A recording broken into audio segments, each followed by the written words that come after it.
Voici les 5 événements suisses qui ont marqué l'année 2024. Le début de l'année a commencé fort avec un vote qu'on peut qualifier d'historique. Le 3 mars, l'initiative pour la 13e rente AVS est acceptée avec plus de 58% des voix. C'est tout simplement la première fois de l'histoire qu'une initiative lancée par un syndicat passe. Il faudra attendre décembre 2026 pour que les premières rentes soient versées. Quelques jours plus tard, le 9 mars, la disparition de 6 randonneurs à ski endeuille toute une région. C'est le drame de Tête Blanche en Valais. Les corps de 5 victimes, les membres d'une même famille, avaient été retrouvés le lendemain de l'alerte. La 6e, une fribourgeoise amie de la famille, n'a été retrouvée qu'en août dernier.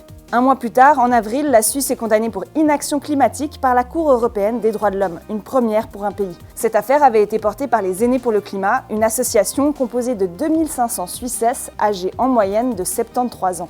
En Suisse, nous n'avons pas rencontré de juges courageux. Ce sont des juges conservateurs, on va dire, et qui n'ont pas vu qu'il fallait que le droit évolue et qu'il fallait peut-être avoir des jurisprudences qui permettent cette évolution.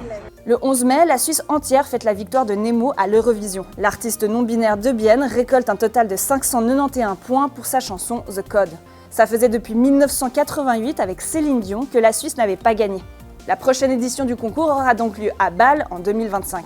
L'été 2024 a ensuite été particulièrement marqué par des crues records et des inondations, surtout dans les cantons du Valais et du Tessin.